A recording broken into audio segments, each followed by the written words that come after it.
Safe Kerala പദ്ധതിയുടെ ഭാഗമായി റോഡുകളിൽ ആർട്ടിഫിഷ്യൽ ഇന്റലിജൻസ് ക്യാമറകൾ സ്ഥാപിച്ചിട്ടും ഗതാഗത നിയമലംഘനങ്ങൾക്ക് ഒട്ടും കുറവില്ല. ഈ വർഷം ജനുവരി മുതൽ ഏപ്രിൽ വരെ 1,07,239 നിയമലംഘനങ്ങളാണ് ക്യാമറകൾ കണ്ടെത്തി രജിസ്റ്റർ ചെയ്തത്. റോഡപകടങ്ങൾ കുറയ്ക്കുന്നതിനും ഗതാഗത നിയമലംഘനം തടയുന്നതിനുമാണ് AI ക്യാമറകൾ സ്ഥാപിച്ചത്. ജില്ലയിൽ 50 ക്യാമറകളായിരുന്നു സ്ഥാപിച്ചത്. ഇതിൽ 2 പ്രവർത്തിക്കുന്നുമില്ല.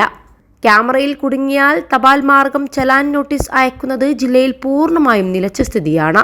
ക്യാമറ കണ്ടെത്തുന്ന നിയമലംഘനം വാഹനമുടമയ്ക്ക് ഫോണിൽ ലഭിക്കണമെങ്കിൽ ഫോൺ നമ്പറും വാഹന നമ്പറും ബന്ധിപ്പിക്കേണ്ടതുണ്ട്.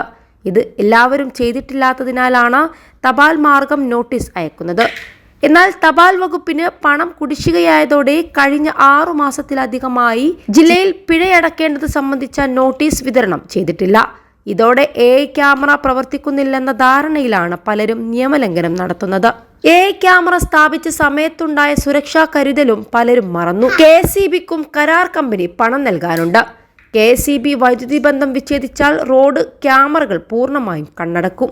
മട്ടന്നൂരിലെ എൻഫോഴ്സ്മെന്റ് RT ഓഫീസിലാണ് കൺട്രോൾ റൂം. നിയമലംഘനം കണ്ടെത്തുന്ന ക്യാമറയിൽ നിന്നും തിരുവനന്തപുരത്തുള്ള സെൻട്രൽ കൺട്രോൾ റൂമിലാണ് ആദ്യം വിവരം ലഭിക്കുക. +2 ഡിഗ്രി കഴിഞ്ഞവർക്ക് വേൾഡ്സ് ഫസ്റ്റ് AR/VR ക്ലാസ് റൂമിലൂടെ സ്മാർട്ട് ഫോൺ എഞ്ചിനീയർ ആവാം. കൂടുതൽ അറിയാൻ വിളിക്കൂ ബ്രിഡ്കോ ആൻഡ് ബ്രിഡ്കോ. കരാർ കമ്പനിയായ കെൽട്രോണിന് കോടികളുടെ കുടിശ്ശികയാണ് സർക്കാർ കൊടുക്കാനുള്ളത്.